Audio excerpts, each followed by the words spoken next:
Fox News analyst Mark Sanchez in stable condition after reported stabbing in Indianapolis.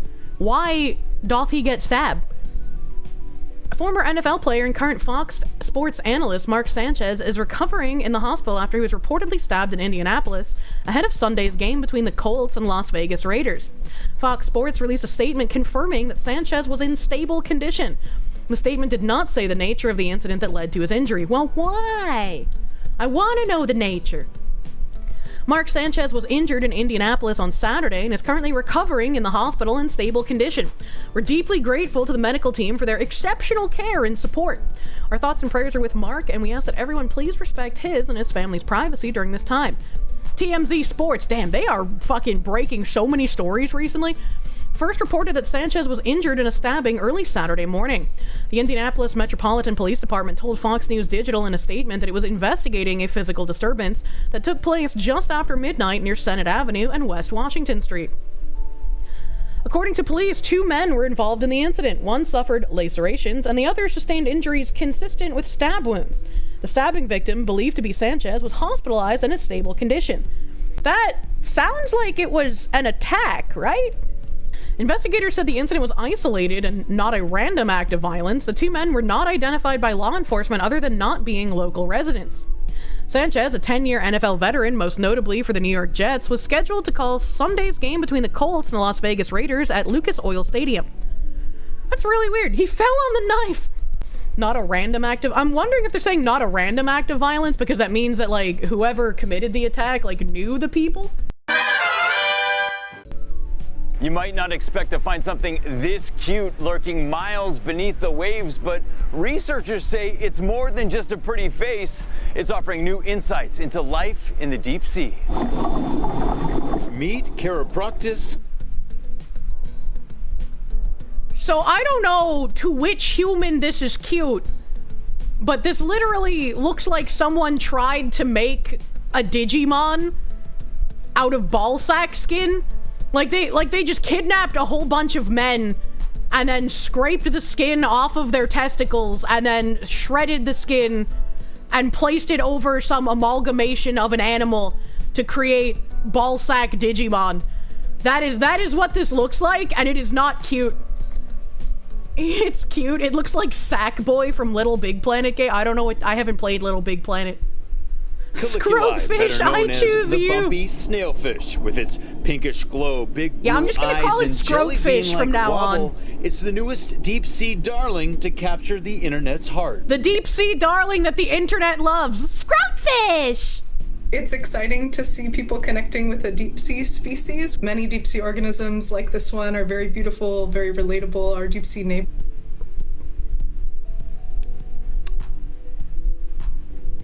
Pronouns in title, opinion discarded.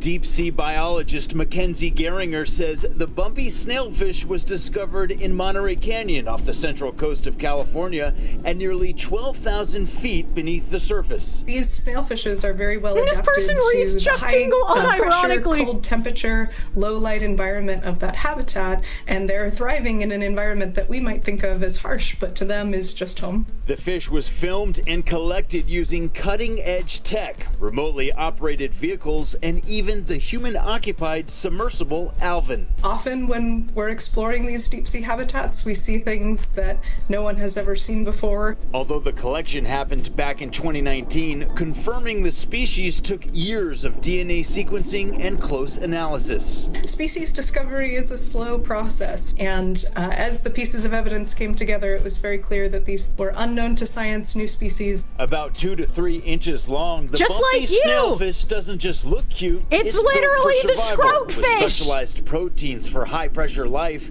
and even a second set of jaws in its throat for eating crustaceans. Something so fragile and, in my opinion, so beautiful lives in an environment that we think of as very harsh. So I think this is an important reminder to be open-minded about different habitats on Earth and to really appreciate the deep oceans, which are the largest habitat on our planet. Brian White, CBS 8. I mean, finding new species is always cool as fuck, and I love learning about new species, but that thing ain't cute. If you think that thing is cute, what the fuck, brother?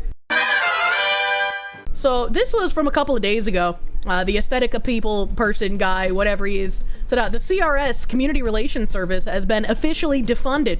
For the uninitiated, the CRS was the racial censorship arm of the DOJ, signed into law with the Civil Rights Act.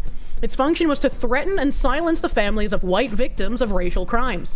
Its stated goal was to keep the peace between races, but in reality it was only weaponized against white families. If you've ever seen a white victim's family immediately after a tragedy go on the news and say an obvious hate crime wasn't about race, that was the CRS at work. Good riddance. There's a screenshot here that says fiscal year 2026 budget request at a glance.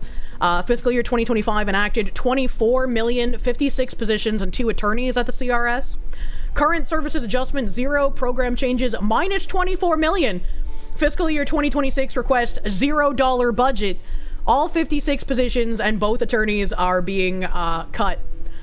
The Community Relations Service mission and primary work includes assisting state and local communities in the prevention and resolution of tension, violence, and civil disorders relating to actual or perceived discrimination, and working with communities to voluntarily develop and employ locally defined strategies to prevent and respond to bias incidents and hate crimes. I feel like if you have to have an entire government arm to propagandize people so one sect of people doesn't immediately turn to rioting and burning down your cities, maybe that arm of the government isn't necessary, and a different arm of the government in order to prevent the other sect of people from rioting and burning down cities is maybe what's actually needed.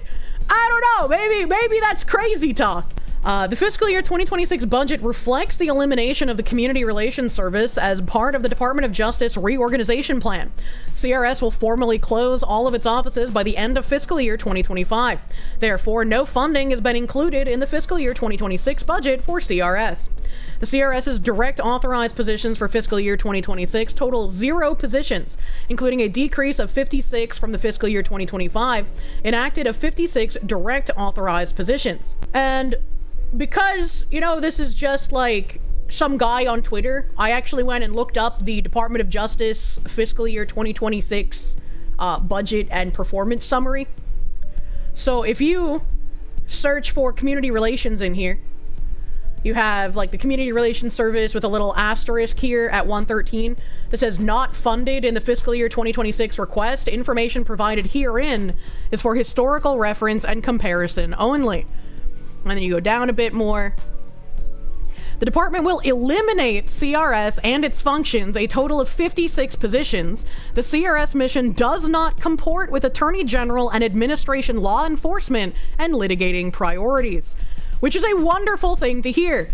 It's great that a literal race relation, racist against white people arm of the government is not comporting with the Attorney General and Administration law enforcement, so they're getting rid of it. That's wonderful to fucking hear.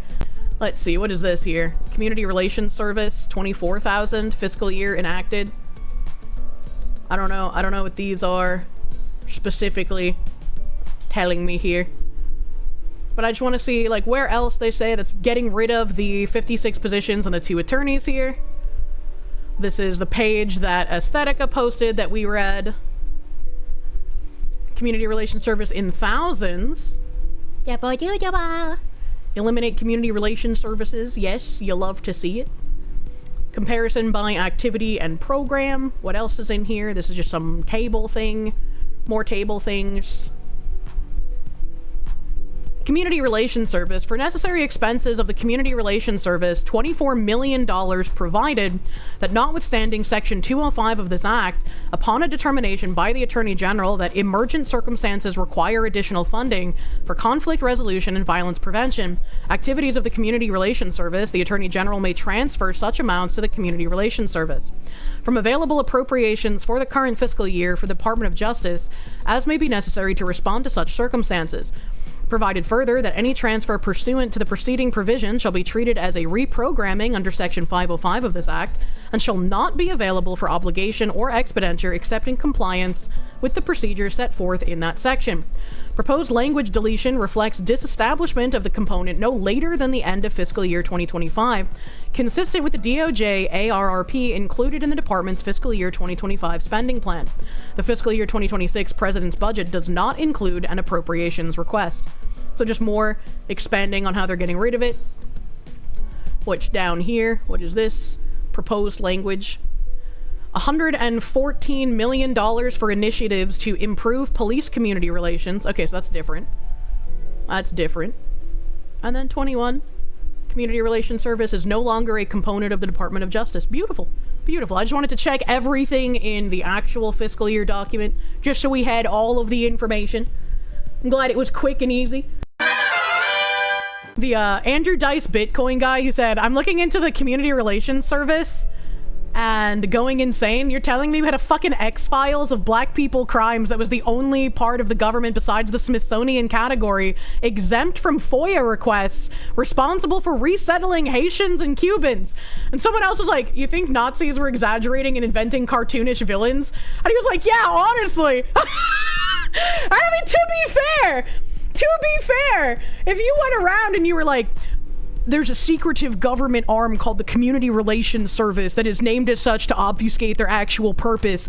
And their actual purpose is to coach white families who are victims of black violence in order to not inflame racial tensions. And by not inflaming racial tensions, we mean that they have to talk about how it's not a racial issue. Because if more white people knew that black people were killing them just because they were white, there would be a lot more anger and there would be a lot more riots on behalf of the other people. So we gotta make sure we keep all these tensions low and keep all these white people undereducated and unknown and in the dark about what's actually happening.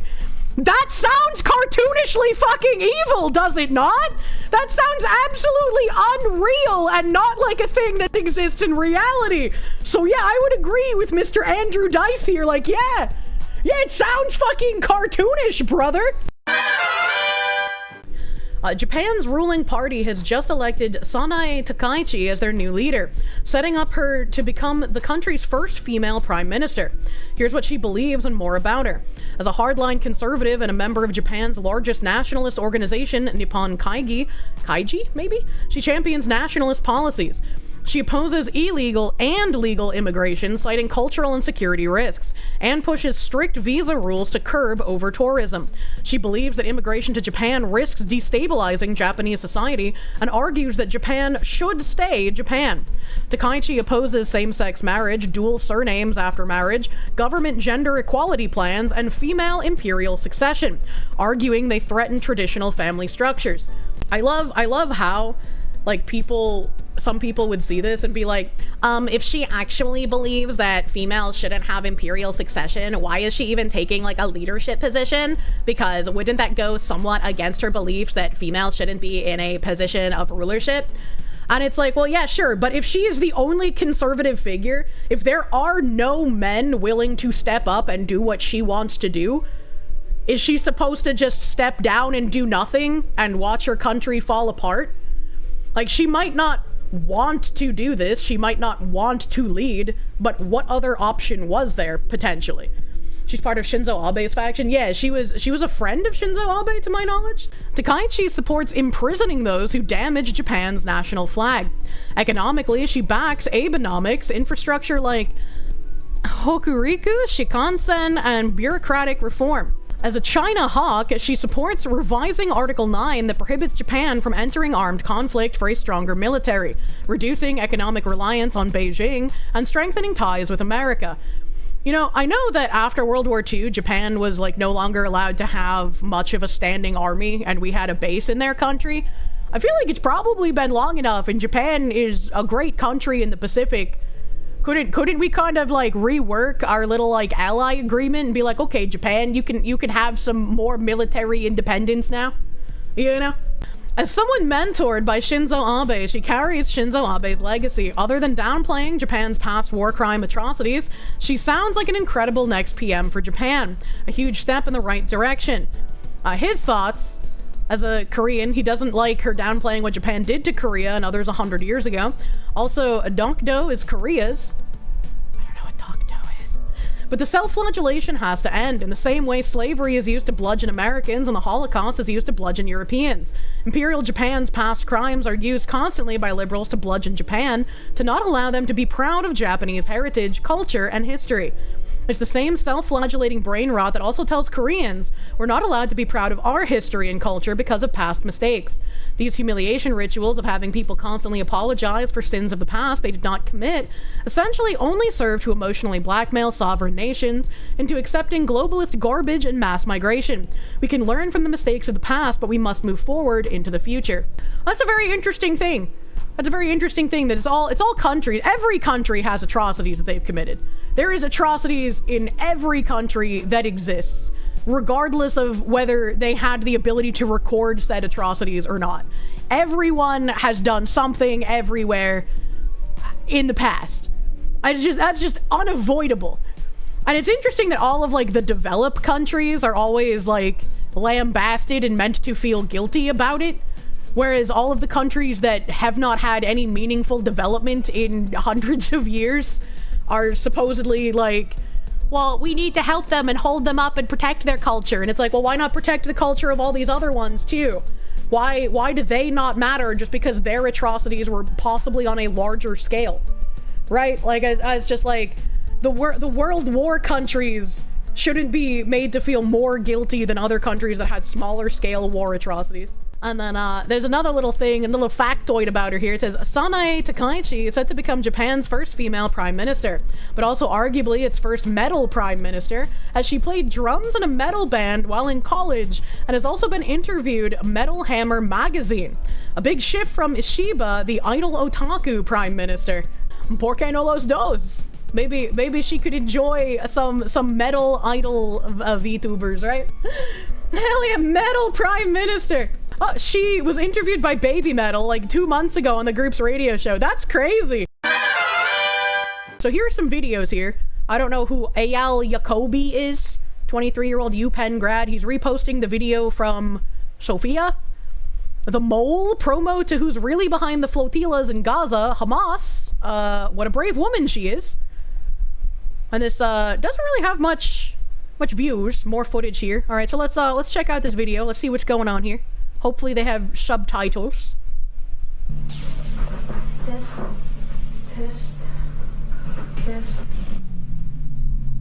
This is the story of a young Swedish woman looking for a summer experience. This looks like porn. She turns into a professional undercover agent. Who spells turns like this? I'm getting more incredulous as I watch.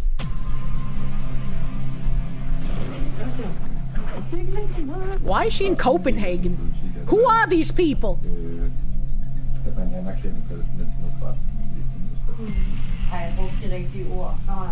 I can't understand them. This is kind of useless.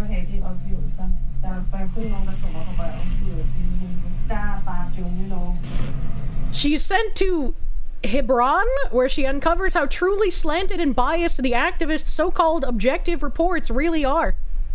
At least they're trying the English. The shitty music makes it seem like propaganda, not gonna lie. Yeah, I'm getting the exact same feeling. Getting the exact same feel with the music, man. There was no turning back now. I would have to stay for 4 months with these people from all over the world, document everything, and report back to my handlers. So we can't write that Shabab's starting throwing stones at the gate. What is Shabab? Bad stuff, but we cannot write the bad stuff they do. I know it's kind of like keeping some of the I hate this away, music, man. but you have to look at the bigger picture. She exposes the truth behind the activists of pro-Palestinian human rights organizations. The dream would be that Zionism had never happened. I wish there was a bomb that would just kill them all. What? What? Zionism had never happened. Scientism had never... What the fuck is scientism? What even is this? She said Zionism? Is it just her accent that I can't understand? The dream would be that Zionism had Ah, yeah, you're right. It is Zionism. I wish there was a bomb that would just kill them all. All Israelis? All Israelis. You can't just make a bomb that would do that, man. It's not like you can put like a secret Israeli genome in an atom bomb and like drop it in the ocean and it would just like make them all keel over worldwide. That's not real. It's all money laundering. I think you have a bit of the scientism. I have a bit of the Tylenolism. Greta should also be arrested if she steps foot in the US. She and her parents are Antifa. Are they? I haven't heard of that affiliation. Speedy Cakes, thank you for the... It's a hilarious AI meme of Greta. It went full Titanic T-pose meme with a ham-ass guy hugging her. The fuck is a ham-ass? She penetrates deeper into the organization and is sent to a conference in Jordan.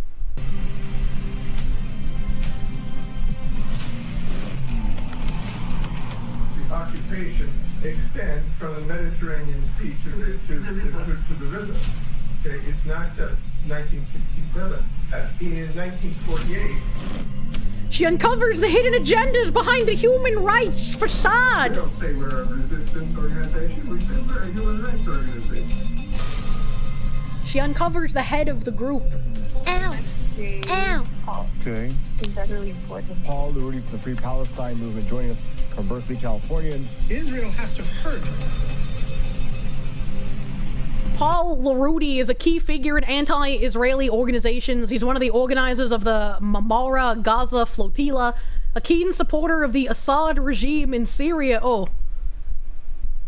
I remember those memes, can't Mossad the Assad, and the Ayatollah regime in Iran.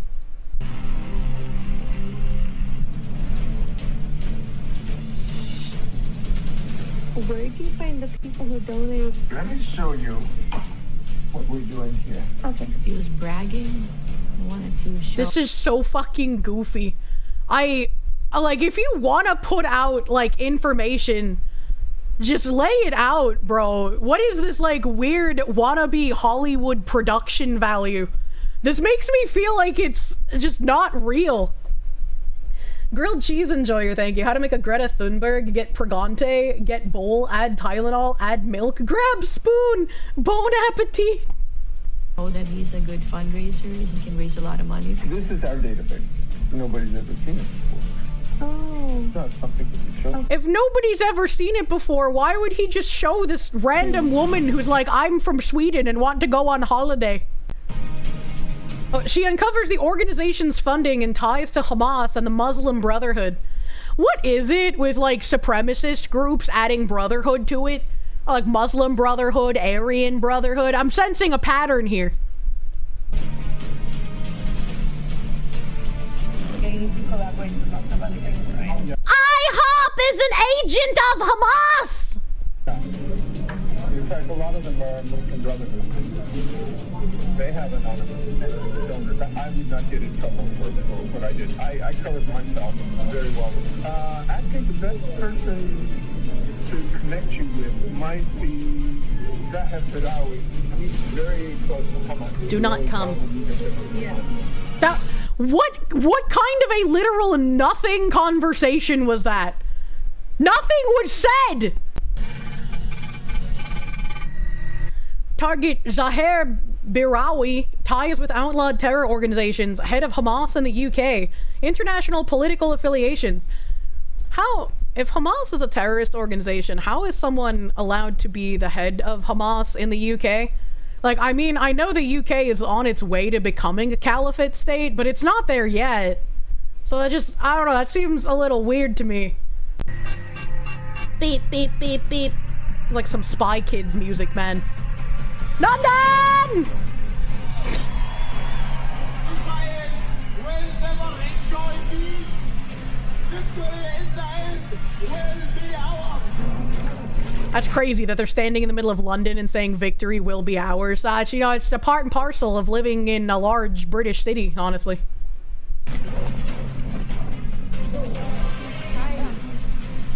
There was a meeting with this, Okay. it was very positive, very good.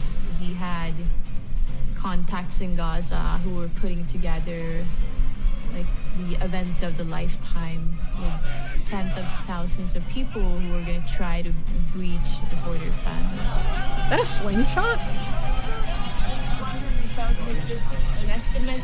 It is the minimum number. The minimum. Yes. 10,000 minimum number of what? She joins the flotilla sailing from Europe to Gaza, only to discover there is practically no aid supplies on board.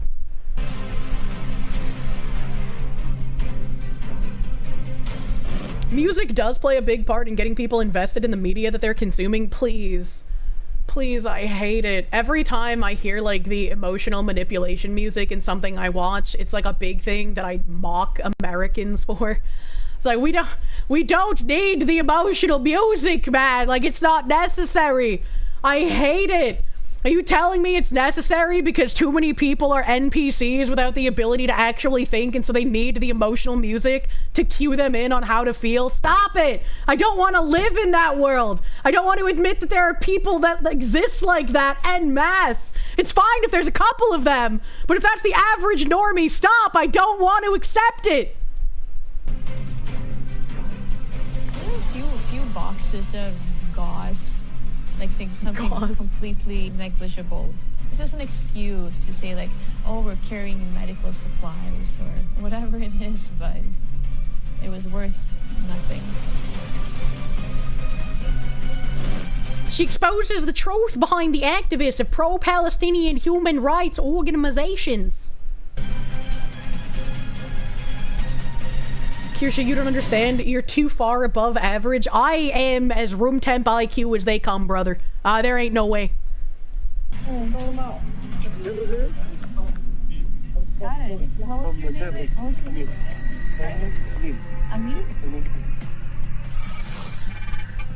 Target Amin Abu Rashid, Hamas's lead financial operative in Holland? What? What the fuck do the wooden shoe people have to do with this?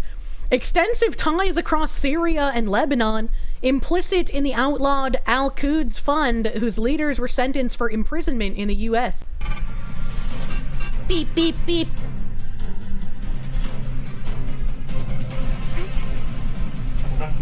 Graph paper ass shirt.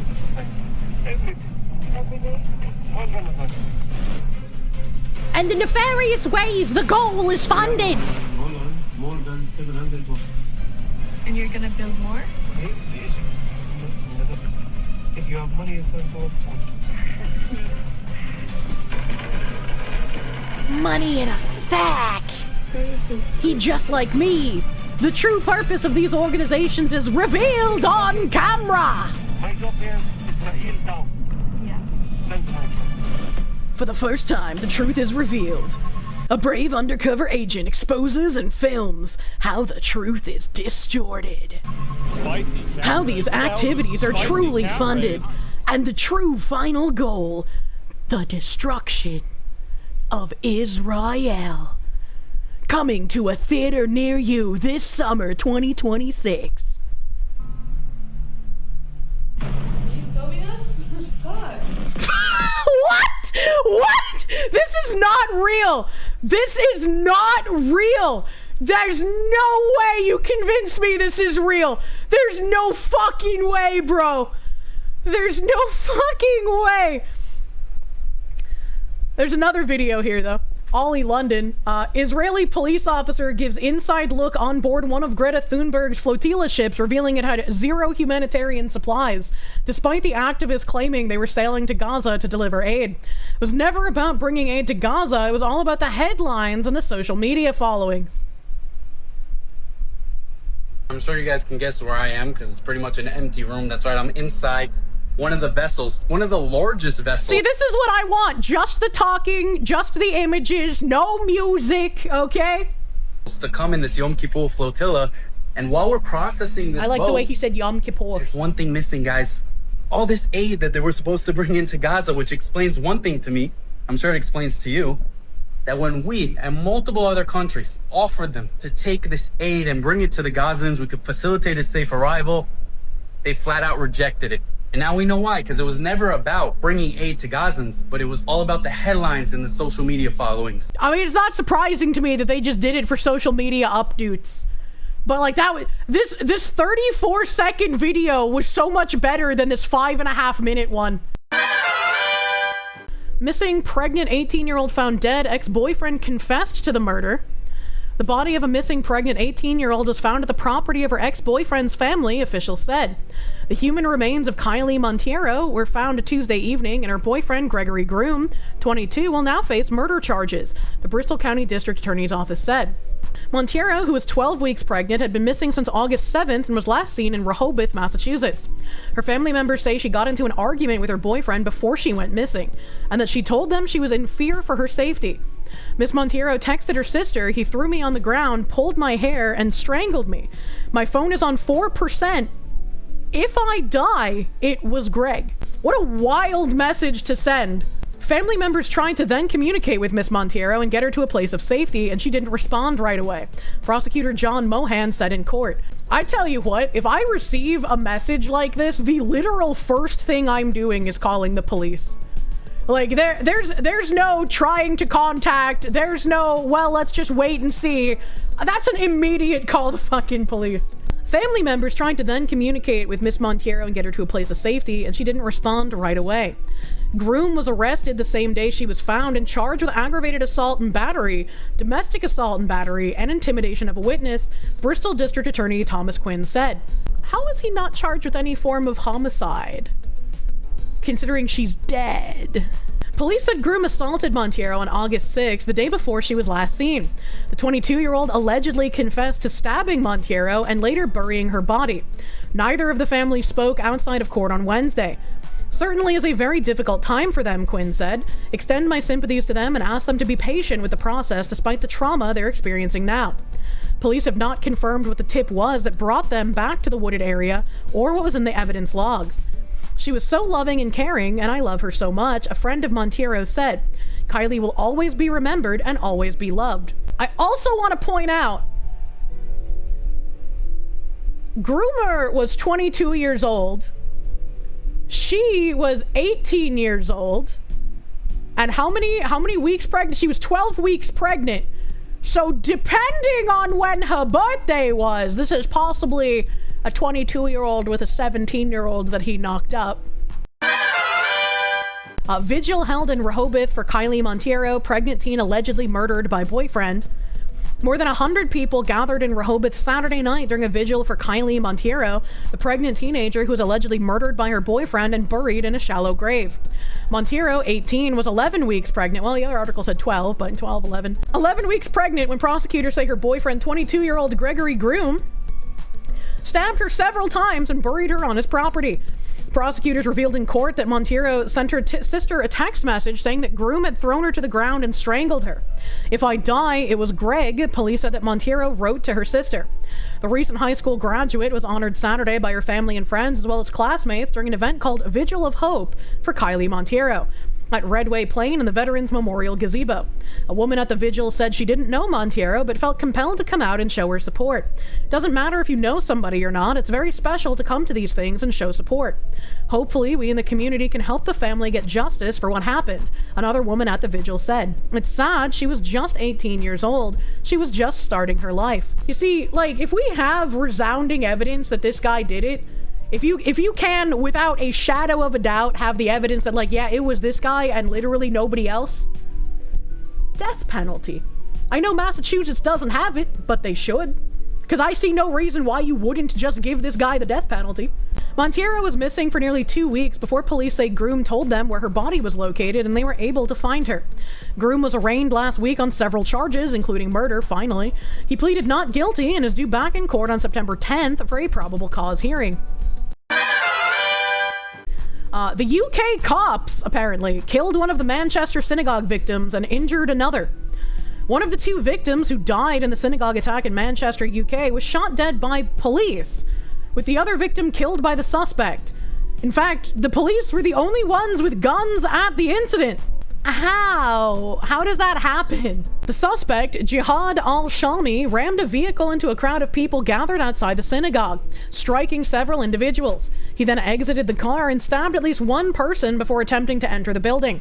Worshippers and security staff managed to block his entry when armed cops show up within 7 minutes and shot al-Shami. Al-Shami killed one of the victims and sent 2 to the hospital with injuries, while the cops accidentally killed another victim and shot a 3rd person who was also sent to the hospital. I just, like, the incompetence here is crazy to me. Overnight, we have taken advice from the Home Office pathologist ahead of the full post-mortem examination scheduled for later today. The Home Office pathologist had advised that he had previously determined that one of the deceased victims would appear to have suffered a wound consistent with a gunshot injury. It is currently believed that the suspect, Jihad al-Shami, was not in possession of a firearm, and the only shots fired were from GMP's authorized firearms officers, as they worked to prevent the offender from entering the synagogue and causing further harm to our Jewish community. It follows, therefore, that subject to further forensic examination, this injury may sadly have been sustained as a tragic and unforeseen consequence of the urgently required action taken by my officers to bring this vicious attack to an end. Can I put on tinfoil for a second, chat? Can I put on some, like, heavy fucking tinfoil armor? Considering the amount of inaction that we've seen British police officers take, a la grooming gangs, and how some of them were actually complicit in raping the girls themselves, what are the chances that these police officers took this opportunity to just shoot a Jew at a synagogue? What are the chances that they were like, oh, terror attack, we can take out the terror guy, be the good guy, but also take out a Jew, just for fun in the process? I was like, I don't trust the British police at all. The two victims killed in the attack at Heaton Park Synagogue were identified on Friday as 53-year-old Adrian Dalby and 66-year-old Melvin Kravitz. Al-Shami was wearing a fake explosive vest during the attack. Why? Jihad, 35, moved to the UK from Syria as a child. Well, actually, I feel like Jihad moved from, like, a lot of places in the Middle East to all over Europe, let's be real, and became a naturalized British citizen when he was a minor in 2006. Home Secretary Shabana Mahmood, very British, said on Friday that Jihad was not known to counter-terrorism police. I hate that that's his name, because you could literally make a joke every other sentence. However, in 2012, MP John Howell received threatening emails from Jihad al-Shami, according to a report by the Jerusalem Post. It's unclear if it's the same Jihad. Footage of the scene showed al-Shami writhing on the ground when police shot him, with a nearby officer shouting, "He has a bomb," and move back.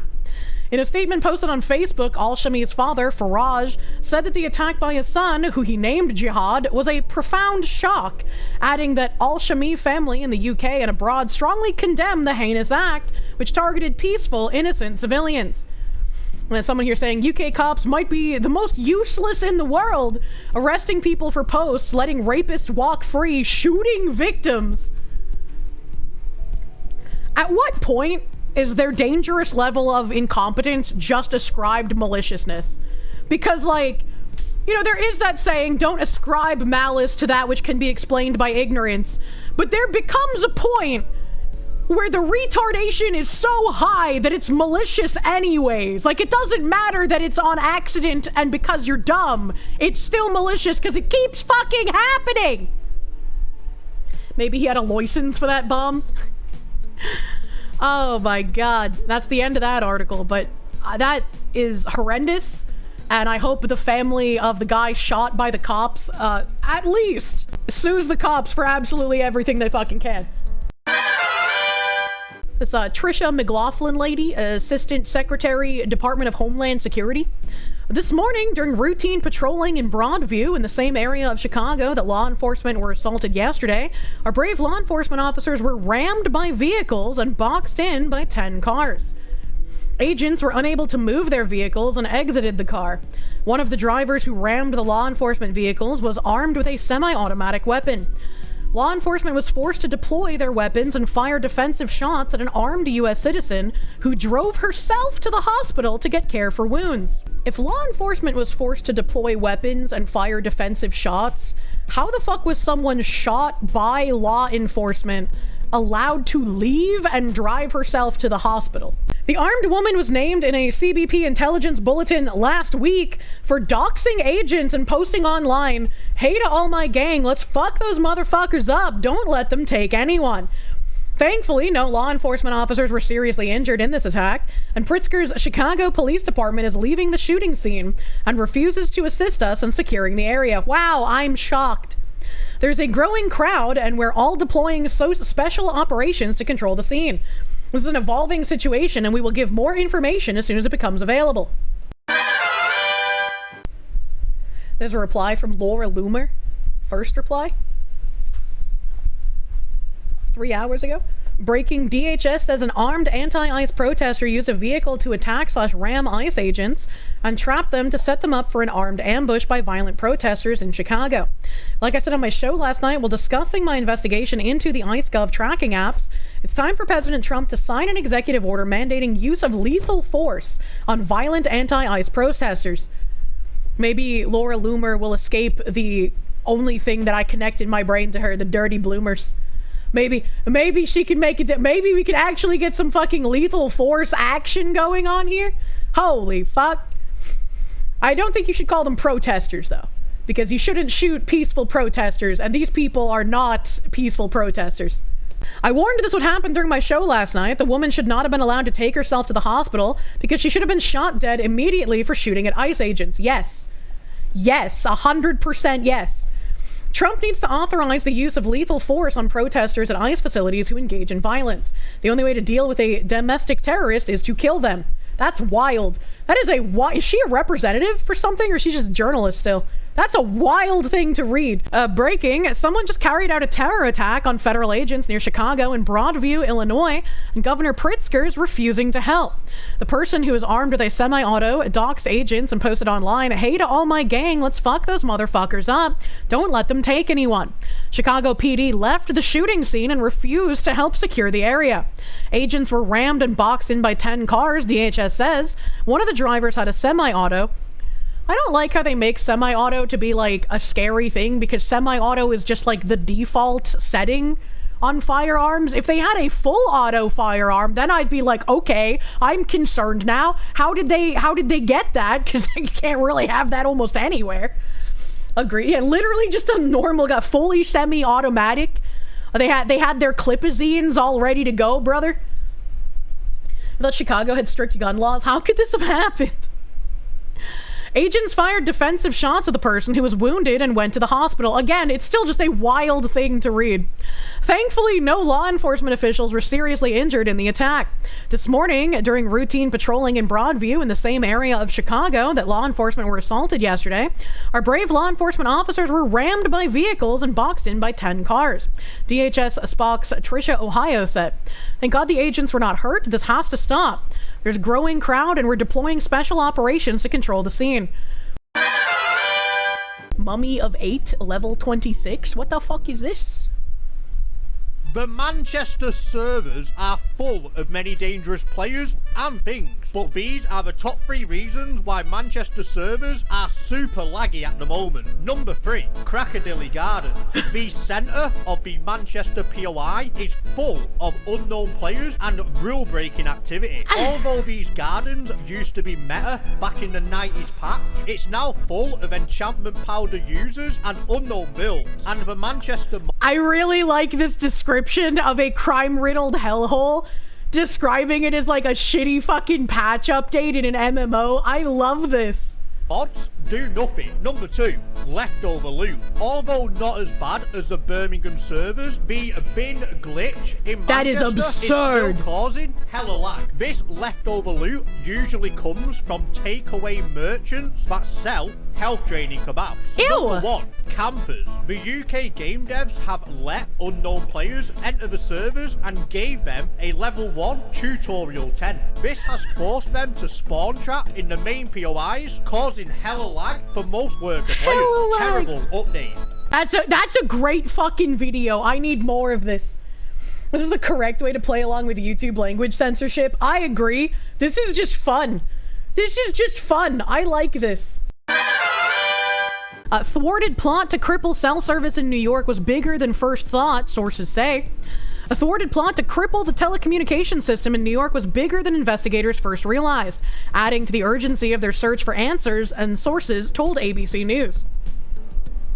Federal agents discovered additional locations and more equipment as they worked to determine the ultimate goal of what the U.S. Secret Service said was a China-linked plot that could have crippled every cell tower in the nation's largest city, jammed 911 calls, and unleashed chaos on communications networks. Agents for Homeland Security investigations found an additional 200,000 SIM cards at a location in New Jersey, law enforcement sources told ABC News. That's double the 100,000 SIM cards, along with hundreds of servers that were recently seized at 5 other vacant offices and apartments in and around the city. Investigators secured each of those locations, seized the electronics, and are now trying to track down who rented the spaces and filled them with shelves full of gear, capable of sending 30 million anonymous text messages every minute, overloading communications and blacking out cellular service in a city that relies on it for emergency response and counterterrorism. Wasn't there something a few years ago about how vulnerable our, like, electric and communication grids are? And now we're suddenly seeing attacks on those things. I feel like I remember reading that with you guys on stream. The potential threat these data centers pose to the public could include shutting down critical resources that the public needs, like the 911 system, or potentially impacting the public's ability to communicate everything, including business transactions, said Don Mihalik, an ABC News contributor who was formerly with the Secret Service. According to sources, the investigation began after several high-level people, including at least one with direct access to President Trump, were targeted not only by swatters, but also with actual threats received on their private phones. Authorities have so far made no arrests. That seems kind of spooky, actually. It's all modern electric and communication grids. That seems really fucking spooky. Like, I can't imagine, like, what would you do if, like, all communications go down? I remember the Digimon movie kind of had something like that. All of the communications were interrupted because the Digimons were using viruses to attack the communications grid in Japan. Revert to analog. Read a book. Some East Coast state had their electrical grid hacked a few years ago. I remember when I was looking at houses in Worcester, Mass, because Worcester has some amazing and beautiful historical Victorians. I'm talking like they are amazing. But Worcester doesn't own its own electrical grid for some reason. And I was like, that seems really bad. That seems really bad. And I remember finding that out because I was looking into like how like internet service worked in Worcester, and Worcester still has really fucking bad internet service because they don't own any of their grids, and so they can't put down cables for better internet services without like getting permission from whoever owns the grid.